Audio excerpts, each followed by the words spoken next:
เปิดเนาะ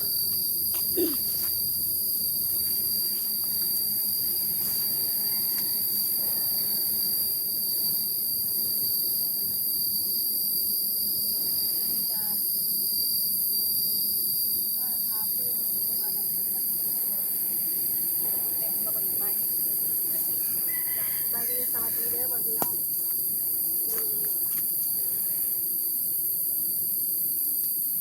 มีชาวบ้านที่ลงมาเที่ยวชมบรรยากาศเนาะงานแรงหาโมงแล้วคนนี้เลย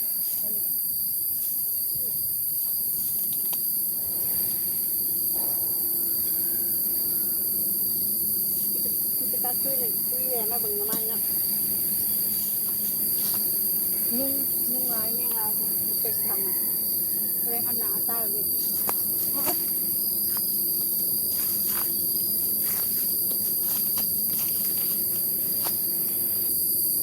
เท่นะพ่อพี่น้องพูดไม่ดอก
ฟันมองหนึ่งครับ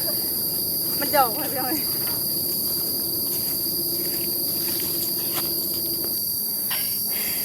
เราเหยเราเมียสลัดสิสองพื้นเอาผ้ามาก่อนนิดสิล้างไม่ได้เอาปืน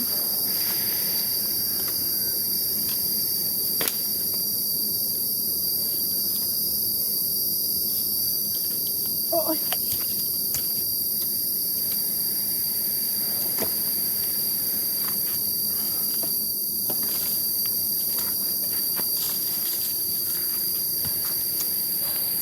นี่จะว่าอีกเดือนนึงเนาะพอดีเงินเดือนบ่ได้เป็นเดือนหนาเนาะว่าไปเป็นหนี้ให้น้องทงน้ำมันจะมาเติมเงินยังแหละบ่มีเงินให้เพิ่นซ้ำสลับซึ่งน้องเพิ่นว่าน้องเพิ่นยังเพิ่นได้เงินเดือนหั่นนะสลับก็อุกใจตอนนี้จะเสียจะได้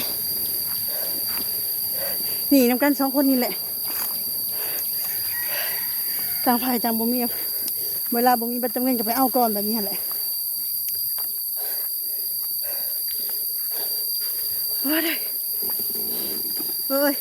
ถือกล้องกันแล้วมีสิไปถ่ายงามๆคือน้องมีเนาะกะอย่าบ่ฮู้ว่าสิถ่ายได้แล้วพ่อพี่น้องให้มันงามหั่นนะโดย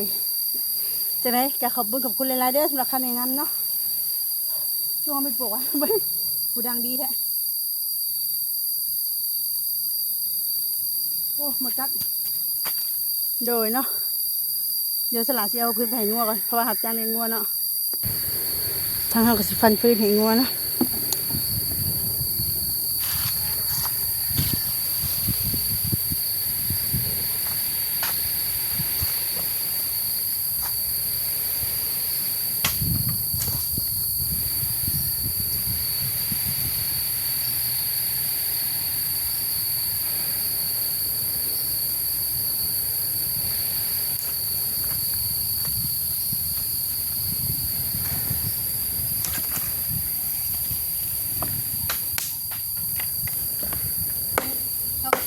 เลยตอนแรกนี่คนจะคนอื่นเขาไปทำอะไรอื่นนะ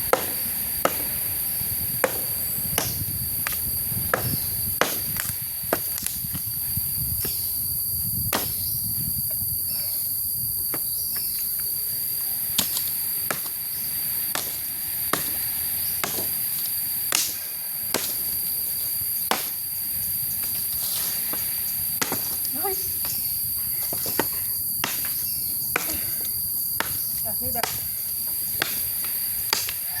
เฮ็ดได้ตลอดเฮ็ดได้ทุกงานนะไปไม่ต้องแต่ว่ามื้อหนึ่งก็เดี๋ยวเขาหับจ้างไปบ่าเฮ็ดหับจ้างทั่วไปอันนี้เขาเห็นแล้วไว้เขาก็ได้เงินไว้นะคนจังโดยมันเป็นงานประจำเนาะแต่เอาไปว่าที่ว่าให้ไว้ก็ได้เงินไว้ชาก็ได้เงินชาดีนะบางทีก็ได้เป็นมื้อมันง่ายกว่าแบบนี้นะเพราะว่าเขาก็ต้องกินต้องใส่ทุกมื้อ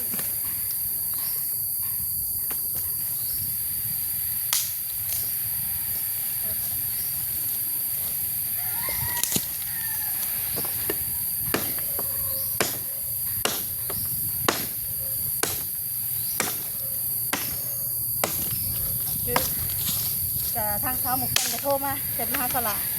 ว่าให้บอกสมูนี่เด้อว่ะไปเอาหมกเพชรประเด็กเป็นนัวเขาในห้านแบบห้านที่เป็นเราเห็ดนั่นแหละคือแบบว่าเขาบอกอนุญาตไปจับเอาโดยพลักการนะโดยเดี๋ยวเราบอกให้บอกแน่บอกซอนอันนี้เป็นวันที่1นี่เป็นจะให้ออกแล้วเป็นบ่ให้อยู่แล้วเพราะว่าท่านโพสแต่ว่าเขาห้ามบ่ให้เอาแล้วไผก็ห้ามเลยแต่เราบอกฟังแล้วจับเอาเองแล้วเป็นเมื่อแล้วกับคนเมื่อนะแต่เขาแบบคล้องยังคือกันถ้าบอกเขาเนี่ยจะคล้องห้างมันยิบจับไปแบบแต่มันบ่ถึงเนาะมันจะเตือนแล้วก็บ่ฟังก็เลยมันโทรมาบอกสละเดี๋ยวสละก็งั้นที่ไปถามไปอยู่ดอกว่าแม่งความจริงแค่บ่ฮะนะเพราะว่าทางมันส่งของคนมาบอก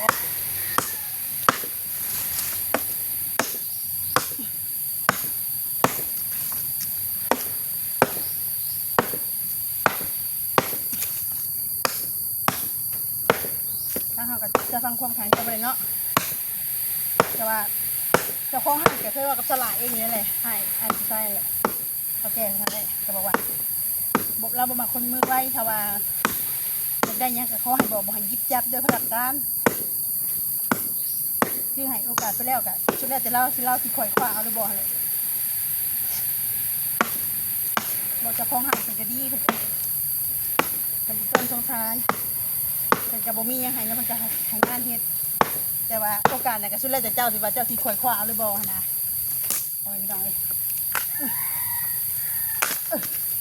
อันนี้ค่ะชั่วโมงเป็นโบครับเอาเป็นแบบว่า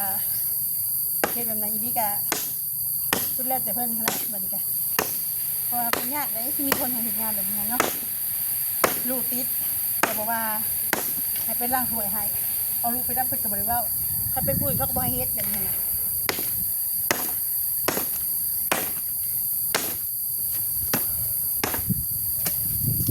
เป็นคนยังให้โอกาสเนาะเด็กน้อยดูร้านดูชั่วโมงหันย่างแลนข้าวต้มขนมร้านให้กินตลอดคนในห้างจะหักแพงหมดพี่น้องแบบได้ขนมมาก็ยิงให้แต่เราไปเห็ดแบบนั้นมันจะบ่ถึงแล้วให้มาเราเห็ดดีจ้ะโอกาสดีๆได้หาเนี่ยเงินเดือนก็ได้ด้านหาด้าน6แทนจะบ่น้ำกับกินไปจ่ายกินข้าวต้มขนมไปจ่ายลูกกินเอาลูกไปเลี้ยงก็ได้แล้วดีตามสบายบริวารบริยังเนาะถ้าเป็นหมู่อื่นจะเขาก็ยันแขกคนแบบงานนี่นะเขากับพวกกาฮับแต่นี่ทั้งคนกับบริวารนี่แกแต่ยังที่เป็นสีสันมือย่างนี่มันจะ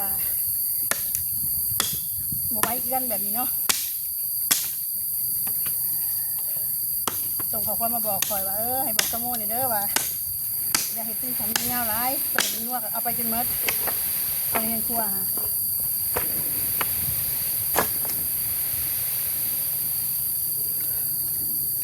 โดยเนาะพี่น้องแต่ยังซีถามสโมอยู่แบบแมนแทบอนะโดยทางสลานิกาสิได้ขอจบคลิปแล้วพี่น้องโดยเจ้าหน้าที่ขอบคุณสำหรับคำแนะนำเด้อแล้วก็ขอให้ดีมีแห้งมาสุขสุขคนความเจ็บอย่าได้ความไข่ยามีปรารถนาสิ่งใดก็ขอให้สมความมุ่งมั่นปรารถนาโดยเนาะสำหรับคลิปนี้ก็ขอกล่าวคำว่าสบายดี